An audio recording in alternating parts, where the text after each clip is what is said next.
Hello friends, welcome to the session. आज जो हम लोग स्टार्ट करने वाले हैं वो बेसिक इंग्लिश ग्रामर है। बेसिकली बच्चे, कंप्लीट इंग्लिश ग्रामर को हम लोग दो पार्ट में पढ़ेंगे। पहला पार्ट होगा बेसिक इंग्लिश ग्रामर और इसके बाद हम लोग आएंगे एडवांस इंग्लिश ग्रामर पे। हम लोग जो कंप्लीट ग्रामर है बच्चे उसको कवर करेंगे लॉजिक से और कंसेप्ट से। हम लोग इस पूरे कोर्स में कहीं पे भी किसी भी तरह के रूल्स या फिर एक्सेप्शन को पढ़ने वाले नहीं हैं। हम लोग कैसे इसको लॉजिक से कवर करेंगे बच्चे, इसको मैं एक एग्जांपल से आपको बताता हूँ। बच्चे, आप लोगों ने सबसे जो बेसिक चीज़ है, सपोज कि ऑब्जेक्ट में भी दो तरह के ऑब्जेक्ट्स होते हैं, indirect objects and direct objects. ये दोनों को पढ़ा होगा, लेकिन बच्चे शायद ही आपको कोई टीचर बताया हो कि ये जो ऑब्जेक्ट है इसमें से एक का नाम डायरेक्ट क्यों है और इनडायरेक्ट क्यों है। इन दोनों का पोजीशन कैसा होता है, इन दोनों को इंटरचेंज अगर कर देते हैं पोजीशन को तो वो एरर क्यों हो जाता है। इस तरह की सारी चीज़ों को बच्चे आज हम लोग कवर करेंगे। होप कि आपको आज बहुत सारी नई चीज़ें पढ़ने को मिले। स्टार्ट करते हैं बच्चे सेंटेंसेस से। सेंटेंस जो होता है बच्चे वो इंग्लिश ग्रामर के बेसिक यूनिट होता है। इसका जो फॉर्मेशन होता है इसमें दो कंडीशन होते हैं। पहला कंडीशन क्या है कि किसी भी सेंटेंस में सब्जेक्ट और वर्ब ये दोनों का होना कंपलसरी है। और दूसरा कंडीशन क्या होता है कि उस सेंटेंस का अपना एक इंडिपेंडेंट मीनिंग हो। इसको हम लोग एक एग्जांपल से समझते हैं।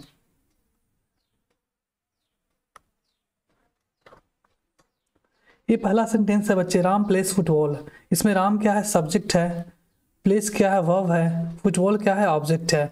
बच्चे, अभी आपको सब्जेक्ट, वर्ब और ऑब्जेक्ट कि इस कंसेप्ट पे नहीं जाना है कि सर मैं इसको कैसे फाइंड करूं, ये सब्जेक्ट क्यों है, ये वर्ब क्यों है, ये फुटबॉल ऑब्जेक्ट क्यों है।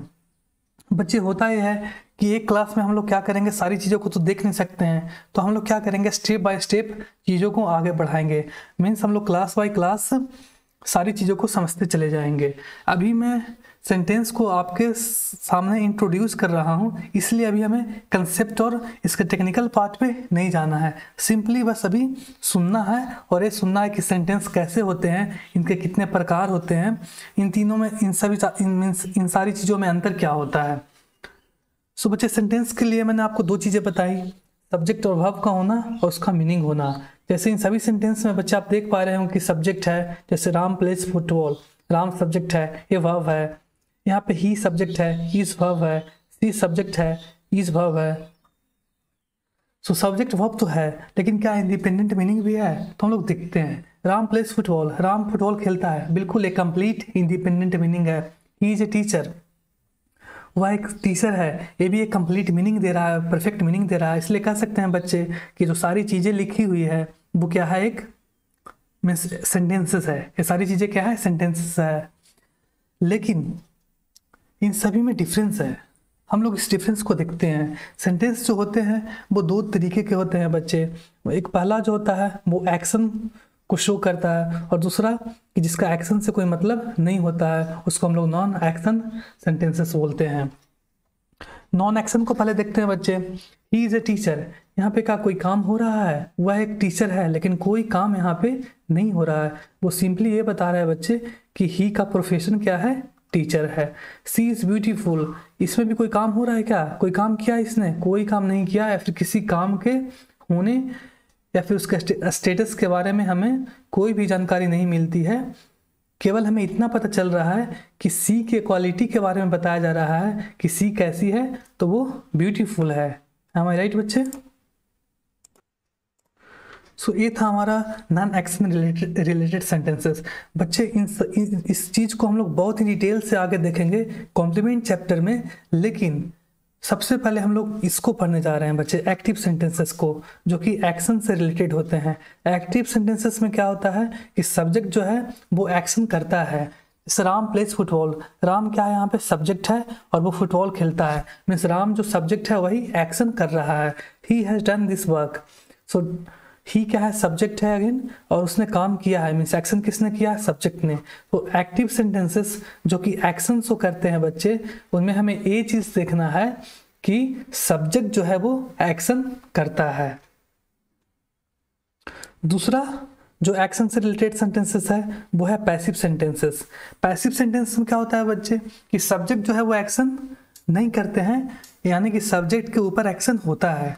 Football is played by Ram, इसमें आप लोग देख पा रहे होंगे कि फुटबॉल जो सब्जेक्ट है हमारा ये कोई काम नहीं कर रहा है, बल्कि फुटबॉल के ऊपर ही काम किया जा रहा है। और काम कर कौन रहा है? काम कर रहा है राम, और राम यहाँ पे क्या है? इस प्रीपोजिशन का ऑब्जेक्ट है। अब आप सोच रहे होंगे बच्चे कि प्रीपोजिशन का ऑब्जेक्ट क्या होता है। तो बच्चे ये जो अभी अगला जो PDF है, मीन्स अभी जो हम लोग जस्ट पढ़ने जा रहे हैं कुछ मिनटों के बाद, उसमें हम लोग ऑब्जेक्ट्स को बड़े डिटेल में देखेंगे। फिलहाल के लिए आपको ये समझना है कि राम क्या है यहाँ पे? ऑब्जेक्ट है, और फुटबॉल क्या है? सब्जेक्ट है। और फुटबॉल कोई काम नहीं कर रहा है, फुटबॉल कोई काम कर ही नहीं सकता। काम तो राम कर सकता है, लेकिन राम यहाँ पे क्या बने हुए हैं? मीन्स राम यहाँ पे बने हुए हैं ऑब्जेक्ट, है ना। हम लोग इसको ऐसे सीखेंगे। This work has been done by him. Again this work यहाँ पे सब्जेक्ट है और हिम क्या है? ऑब्जेक्ट है। लेकिन काम किसके द्वारा किया जा रहा है? हिम के द्वारा, इसके द्वारा किया जा रहा है, लेकिन ये सब्जेक्ट नहीं है। सब्जेक्ट क्या है? दिस वर्क है। तो सेंटेंसेस बच्चे 3 तरीके के मैंने आपको बताया, एक्टिव, पैसिव और नॉन एक्शन। एक्टिव में जो सब्जेक्ट है बच्चे आप देख पा रहे होंगे, ये जो सब्जेक्ट है वो पैसिव में क्या हो गया है? ऑब्जेक्ट हो गया है। इस चीज को हमें ध्यान में रखना है कि जो एक्टिव में सब्जेक्ट होता है वो पैसिव में क्या हो जाता है? ऑब्जेक्ट होता है, और एक्टिव में जो ऑब्जेक्ट होता है वो पैसिव में क्या हो जाता है? सब्जेक्ट हो जाता है। इसको हम लोग बहुत ही डिटेल से पढ़ेंगे बच्चे, बस एक सेपरेट चैप्टर ही है एक्टिव एंड पैसिव। लेकिन हमें सेंटेंस का नॉलेज होना चाहिए कि सेंटेंस क्या होते हैं, उनका फॉर्मेशन कैसे होता है, क्या कंडीशन होना चाहिए उनके फॉर्मेशन के लिए, और सेंटेंस कितने तरीके के होते हैं। ये 3 चीज़ मैंने आपको क्लियर कर दिया बच्चे। इन 3 चीज़ों को आपको ध्यान में रखना है। मैं यहाँ पे रिपीट नहीं करूँगा बच्चे, आप वीडियो को रिपीट करके देख सकते हैं, क्योंकि यहाँ पे जो रिपीटेशन होगा वो बेसिकली वो वेस्टेज ऑफ टाइम होगा, क्योंकि आप वीडियो को क्या कर सकते हैं? रिपीट करके ऑलरेडी देख सकते हैं, है ना। सो बच्चे हम लोग को थोड़ी सी चर्चा क्या करेंगे? सब्जेक्ट्स के बारे में करेंगे। थोड़ी क्यों मैंने बोला? क्योंकि बच्चे सब्जेक्ट जो होता है वो एक सेपरेट चैप्टर होता है, इसको भी हम लोग आगे देखेंगे। यहाँ पे हम लोग इसको शॉर्ट में इसलिए देख रहे हैं क्योंकि इससे हमें फैमिलियर होना है ना, इसके थोड़े बहुत जो यूजेज होंगे इससे हमको फैमिलियर होना है। तो सब्जेक्ट क्या होता है बच्चे? इसका कोई फिक्स डिफिनेशन नहीं है। बहुत सारे सेंटेंसेस में क्या होते हैं कि सब्जेक्ट जो होते हैं वो अलग अलग काम करते हैं, इसलिए इनका कोई फिक्स जो है डिफिनेशन नहीं है। 3 जो डिफिनेशन है इसका मैंने आपके लिए तैयार किया है। पहला क्या है कि एक्टिव सेंटेंसेस में जिसमें सब्जेक्ट क्या करता है? एक्शन करता है। Action is done by subject. जैसे he is eating mango. Eating क्या है बच्चे? एक्शन है, और एक्शन कर कौन रहा है? तो ही कर रहा है, ठीक है। तो ही क्या हो गया? आपका सब्जेक्ट हो गया, है ना। Action is done on subject in passive sentences. Passive में क्या होता है? मैंने आपको पहले भी बताया कि पैसिव में सब्जेक्ट के ऊपर एक्शन होता है। यहाँ पे ए मैंगो के ऊपर एक्शन हो रहा है, और एक्शन कर कौन रहा है? तो एक्शन कर रहा है हिम, मीन्स ही कर रहा है, और ए मैंगो मीन्स आम के ऊपर एक्शन हो रहा है। तीसरा जो हमारा टाइप है वो क्या था? नॉन एक्शन वाला। तो नॉन एक्शन में क्या होता है? कोई एक्शन होता ही नहीं है। बेसिकली वो उसके क्वालिटी के बारे में बताता है ना, उसके प्रोफेशन के बारे में बताता है। तो सी इज ब्यूटीफुल, यहाँ पे कोई भी काम नहीं हुआ है, और जिसके क्वालिटी के बारे में बताया गया है वो क्या हो गया है? सब्जेक्ट हो गया है। तो आपके मन में ये सारी चीज़ें मिक्सअप हो सकती है कि सर आपने तो कभी 3 डिफिनेशन बताया, सो सब्जेक्ट का कोई डिफिनेशन ही नहीं होता है, कैसे हम लोग उसको आइडेंटिफाई करेंगे? तो बच्चे आइडेंटिफिकेशन ऑफ सब्जेक्ट को कैसे आइडेंटिफाई करना है वो एक सेपरेट टॉपिक है, उसको हम लोग आगे पढ़ेंगे।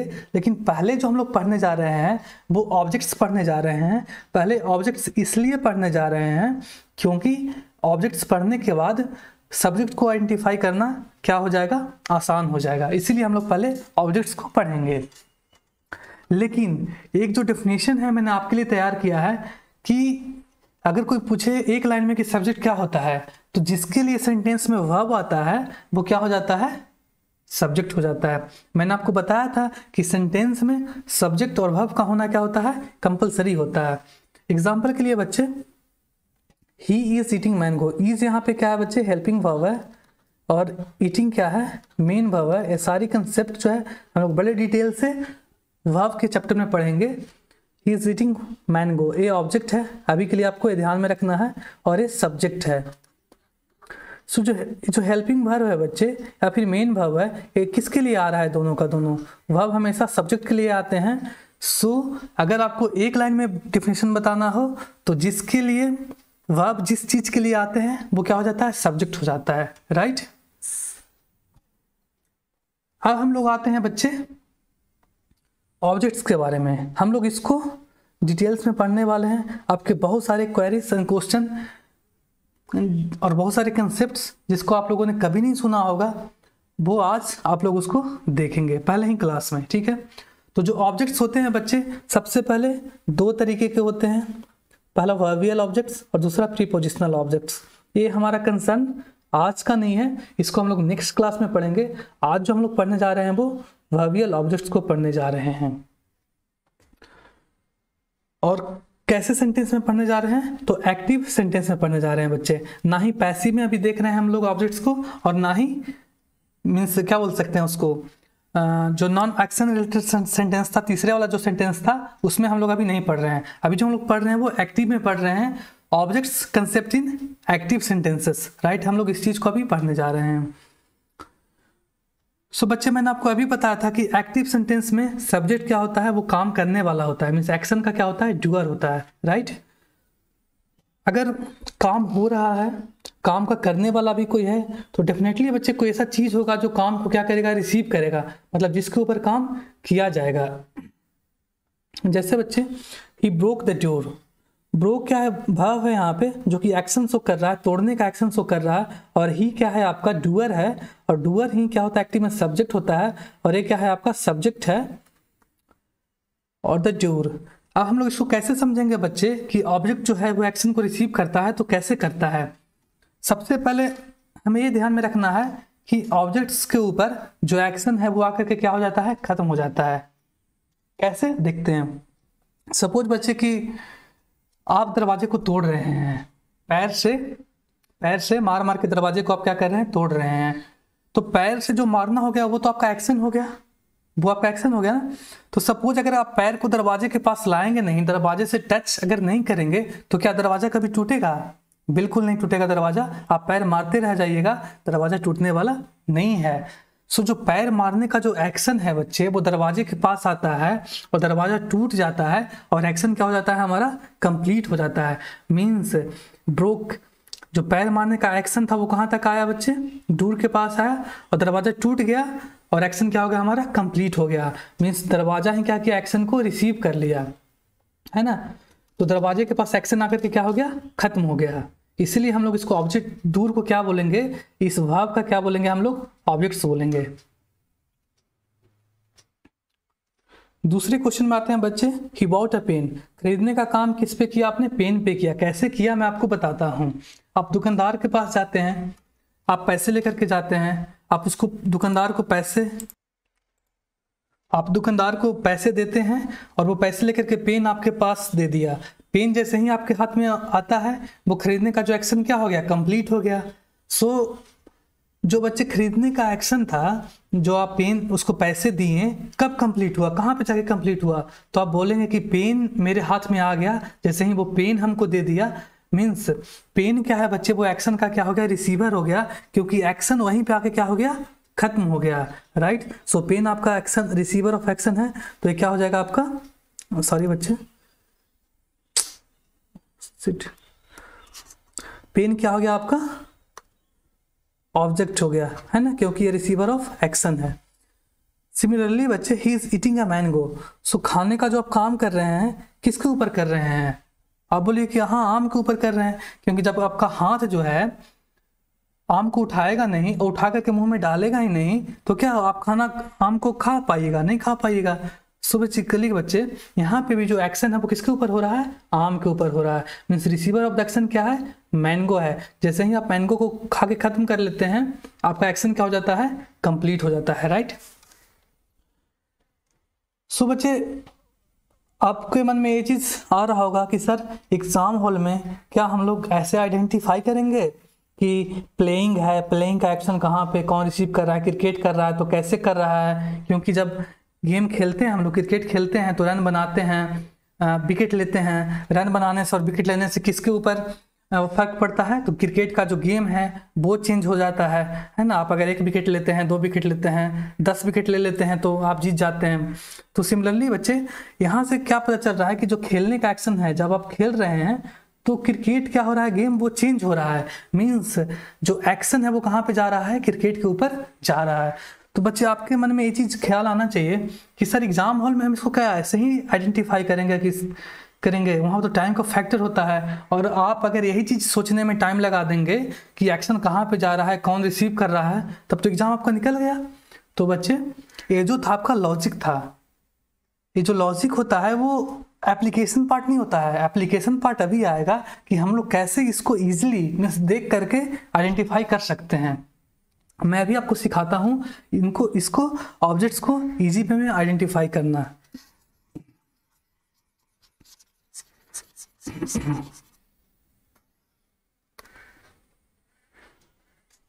बच्चे अगर आप ध्यान से देखें तो इन जो चारों क्वेश्चन है उनमें एक पैटर्न कॉमन है। अगर आप ये जो ब्रोक वर्ब है इससे आप व्हाट का रिप्लाई पूछें कि ब्रोक व्हाट, उसने क्या तोड़ा, तो आपको मिलेगा उसने दरवाजा तोड़ा, मीन्स आंसर क्या मिलेगा आपको, the door.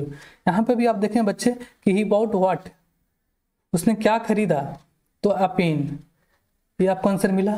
He is eating what, तो आपको आंसर मिलेगा mango, right. He is playing what, वो क्या खेल रहा है, तो क्रिकेट। सो सभी में बच्चे आप देख पा रहे होंगे कि इसमें द डूर ऑब्जेक्ट था, इसमें अ पेन ऑब्जेक्ट था, इसमें मैंगो ऑब्जेक्ट था, इसमें क्रिकेट ऑब्जेक्ट था, और सभी के सभी जो आंसर हैं हमें कैसे मिल रहे हैं, अगर वर्ब से हम लोग व्हाट का रिप्लाई करते हैं तो ये सभी के सभी क्या मिल जाते हैं, हमको ऑब्जेक्ट्स मिल जाते हैं। तो आपको ये चीज़ ध्यान में रखना है कि किसी भी सेंटेंस में अगर हम लोग वर्ब से व्हाट का रिप्लाई पूछें तो वो क्या बन जाते हैं, वो क्या मिलते हैं, हमको ऑब्जेक्ट्स मिलते हैं। तो ये चारों के चारों क्या हो गए बच्चे, आपके ऑब्जेक्ट्स हो गए, है ना। व्हाट का रिप्लाई, व्हाट का रिप्लाई आपको पूछना है, वर्ब से व्हाट का रिप्लाई, आपको वर्ब से व्हाट का रिप्लाई पूछना है।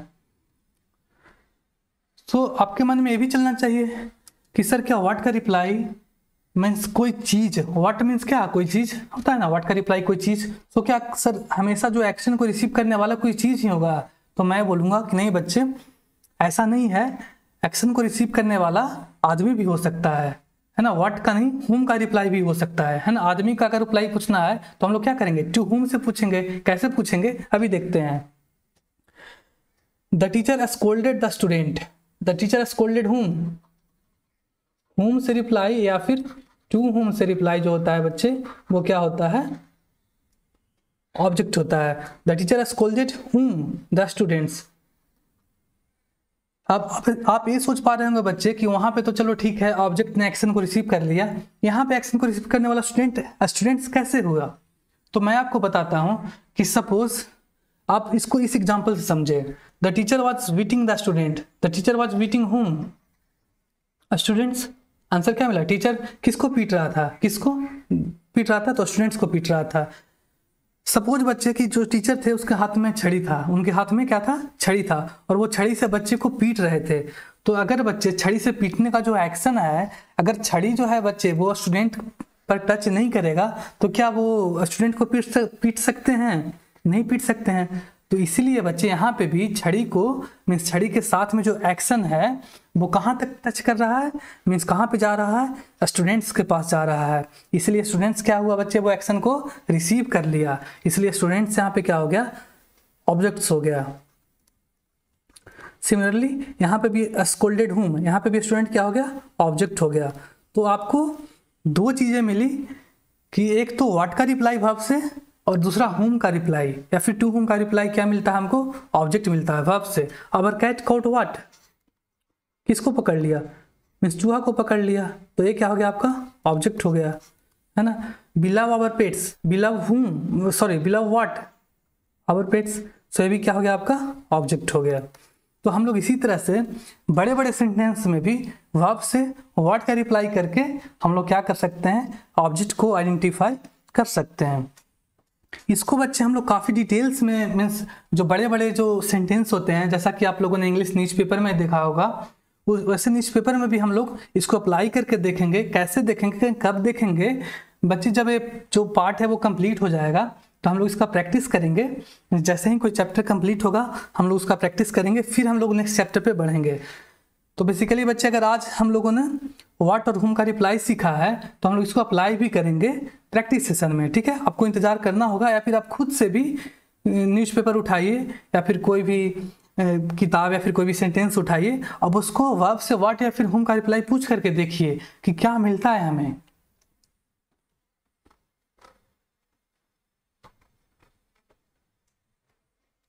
बच्चे, तीसरा क्वेश्चन जो आपके मन में ये आना चाहिए कि सर आपने ऑब्जेक्ट बता दिया, ऑब्जेक्ट जो होते हैं वो रिसीवर ऑफ एक्शन होते हैं, उनको आइडेंटिफाई करना बता दिया, उनके पीछे के लॉजिक्स को बता दिया, तो क्या कभी ऐसा हो सकता है कि किसी एक सेंटेंस में एक्शन तो डूअर तो एक ही होगा, है ना, करने वाला तो एक ही होगा, या फिर दो भी हो सकते हैं, उसको भी हम लोग देखेंगे। लेकिन रिसीवर जो है बच्चे, क्या वो एक्शन के रिसीवर एक से ज़्यादा चीज़ या फिर आदमी हो सकता है, या फिर हो सकता है तो कैसे हो सकता है? तो इसका जवाब है कि हाँ बच्चे, एक सेंटेंस में दो रिसीवर हो सकते हैं, मीन्स कि दो ऑब्जेक्ट्स हो सकते हैं।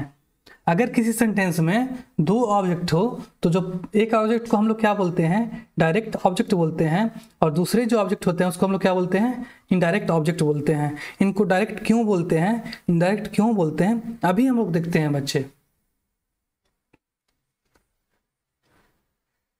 डायरेक्ट ऑब्जेक्ट जो होते हैं बच्चे, वो बेसिकली क्या होते हैं, एक्शन को डायरेक्टली रिसीव करते हैं। कैसे, अभी आप देखिए, they sent him a letter. Sent क्या है, वर्ब है। वर्ब से व्हाट का रिप्लाई हमें पूछना था और हुम का पूछना था। व्हाट का रिप्लाई क्या मिल रहा है बच्चे, दे सेंट व्हाट, उसने क्या भेजा, तो लेटर भेजा, तो ये व्हाट का रिप्लाई है, तो ये भी ऑब्जेक्ट है, और इसको हम लोगों ने ऑब्जेक्ट 1 नाम दे दिया। अब दूसरा ऑब्जेक्ट के लिए हम लोग क्या पूछेंगे, दे सेंट हुम, दे सेंट टू हुम, उन्होंने किनको भेजा। सो टू हुम का रिप्लाई क्या है बच्चे, यहाँ पे हिम है ना। सो ये ऑब्जेक्ट क्या हो गया, टू, ऑब्जेक्ट नंबर क्या हो गया, 2 हो गया, ठीक है। सो यहाँ पे व्हाट और हुम दोनों का रिप्लाई मिल गया।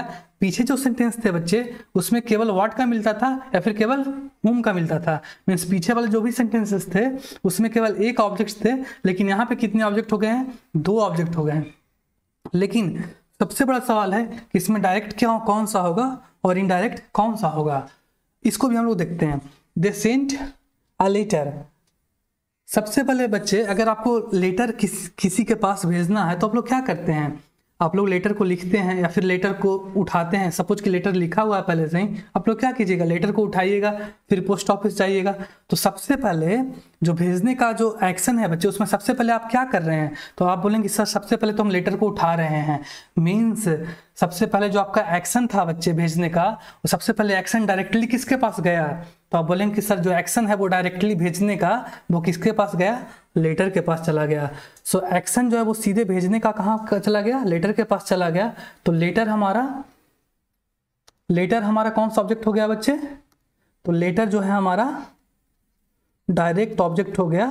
क्यों हुआ, क्योंकि जो भेजने का एक्शन में सबसे पहले हम लोग क्या किए, लेटर को उठाएं, उसके बाद फिर पोस्ट ऑफिस गए और फिर क्या कर दिए, हम उसको पोस्ट कर दिए, और फिर लेटर जो है बच्चे वो कहाँ पहुंच गया, ही के पास पहुंच चला गया, है ना।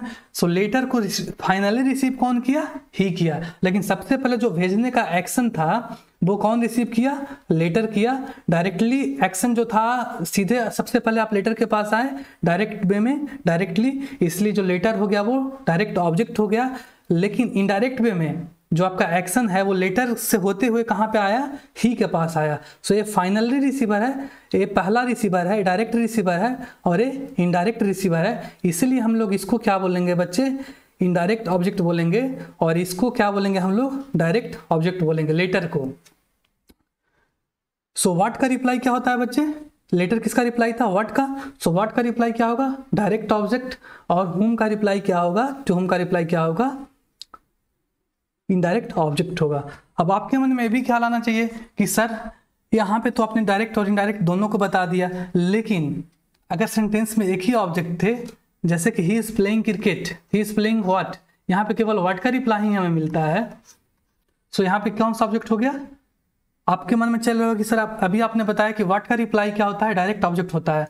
तो बच्चे अगर सेंटेंस में दो ऑब्जेक्ट हैं, इस जो लाइन मैं आपको बता रहा हूँ इसको आप बड़े ध्यान से सुनना कि अगर किसी सेंटेंस में दो ऑब्जेक्ट है तभी वो डायरेक्ट और इनडायरेक्ट का कंसेप्ट आता है, लेकिन अगर किसी सेंटेंस में एक ही ऑब्जेक्ट है तो वो सिंपली क्या होता है? ऑब्जेक्ट होता है। अगर किसी सेंटेंस में दो ऑब्जेक्ट है तभी वो डायरेक्ट और इनडायरेक्ट का कंसेप्ट होगा, लेकिन किसी भी सेंटेंस में अगर एक ही ऑब्जेक्ट है तो वो केवल ऑब्जेक्ट होगा, उसमें कोई भी डायरेक्ट और इनडायरेक्ट का कंसेप्ट नहीं होगा। इस चीज को आप ध्यान में रखना। सिमिलरली बच्चे हम लोग क्या करते हैं, ये सेंटेंस को समझते हैं कि इसमें कैसे डायरेक्ट और इनडायरेक्ट का कंसेप्ट काम करता है। सी told her daughter a story, C told what, what का रिप्लाई क्या है बच्चे? तो आप बोलेंगे सर व्हाट का रिप्लाई ए स्टोरी है, तो स्टोरी क्या हो गया आपका? डायरेक्ट ऑब्जेक्ट हो गया। और सी टोल्ड हुम का रिप्लाई मैंने क्या बताया था आपको? She told to whom, daughter है, और डॉटर क्या हो रहा है बच्चे? वो यहाँ पे क्या है? हुम का रिप्लाई मैंने क्या बताया था आपको? इनडायरेक्ट ऑब्जेक्ट बताया था, है ना। लेकिन हम लोग इसको लॉजिकल वे में समझते हैं बच्चे। एक last bar, so she told a story, तो सबसे पहले अब वो अपनी बच्ची को एक स्टोरी सुनाया। तो सबसे पहले बच्चे आपको स्टोरी सुनाने के लिए वो स्टोरी को दिमाग में लाना पड़ेगा। सुनाने के लिए तो बच्चे आपको स्टोरी को तो दिमाग में लाना ही पड़ेगा। अगर दिमाग में वो स्टोरी आएगी नहीं तो आप अपनी बच्ची को कैसे सुनाइएगा? तो सबसे पहले बोलने के जो एक्शन था बच्चे, उसमें सबसे पहले हम लोग क्या करते हैं? स्टोरी के पास जाते हैं और फिर स्टोरी को बोलना शुरू करते हैं, तभी तो जो डॉटर है वो स्टोरी को क्या करेगी? सुनेगी। तो सबसे पहले स्टोरी जो टोल्ड एक्शन है बच्चे, तो वो सबसे पहले कहाँ पे आ रहा है? स्टोरी के पास। डायरेक्टली एक्शन स्टोरी के पास आ रहा है, इसीलिए हम लोग इसको क्या बोलते हैं? डायरेक्ट ऑब्जेक्ट बोलते हैं। और फिर स्टोरी कहाँ पे जा रहा है? बच्ची के पास जा रहा है। इनडायरेक्ट वे में एक्शन जो है वो स्टोरी के साथ किसके पास जा रहा है? बच्ची के पास जा रहा है, इसलिए हम लोग इसको क्या बोलते हैं? इनडायरेक्ट ऑब्जेक्ट बोलते हैं। आपको इतना ध्यान में रखना है कि स्टोरी सुनाना था तो सबसे पहले उसने स्टोरी दिमाग में लाया, तो सबसे पहले एक्शन किस पे हुआ? स्टोरी पे हुआ। फिर वो स्टोरी बोलने लगा, सो उसकी डॉटर जो है वो स्टोरी को सुनी, तो फाइनली जो स्टोरी किसके पास चली गई? उसकी बच्ची के पास चली गई। सो फाइनली जो एक्शन का रिसीवर है, फाइनली जो एक्शन को किसने रिसीव किया? तो डॉटर ने किया। तो ये भी एक रिसीवर है, लेकिन स्टोरी भी एक्शन का रिसीवर है, लेकिन जो एक्शन है वो सबसे पहले स्टोरी के पास आया, इसलिए डायरेक्ट ऑब्जेक्ट है। और उसके बाद वो डॉटर के पास आया, इसलिए क्या है? वो इनडायरेक्ट ऑब्जेक्ट है। सिमिलरली बच्चे, my friends ordered what, ordered what का रिप्लाई क्या है बच्चे? यहाँ पे व्हाट का रिप्लाई क्या है? फोन है, सो व्हाट का रिप्लाई क्या होता है? डायरेक्ट ऑब्जेक्ट होता है। माय फ्रेंड्स ऑर्डर्ड हुम का रिप्लाई क्या है बच्चे? यहाँ पे मी है, सो हुम का रिप्लाई क्या होता है? इनडायरेक्ट ऑब्जेक्ट होता है। सो बच्चे एग्जाम हॉल में क्या करना है आपको कि वो ऐसे नहीं समझना है कि एक्शन सबसे पहले किसके पास गया। ये यहाँ पे मैं इसके पीछे के लॉजिक्स को बता रहा था बच्चे कि वो उसको डायरेक्ट क्यों बोलते हैं, इसको इनडायरेक्ट क्यों बोलते हैं, है ना। ये मैं बता रहा था। एग्जाम हॉल में आपको ऐसे नहीं करना है। एग्जाम हॉल में आपको सीधे व्हाट का रिप्लाई पूछना है और हुम का रिप्लाई पूछना है। व्हाट का रिप्लाई क्या होगा?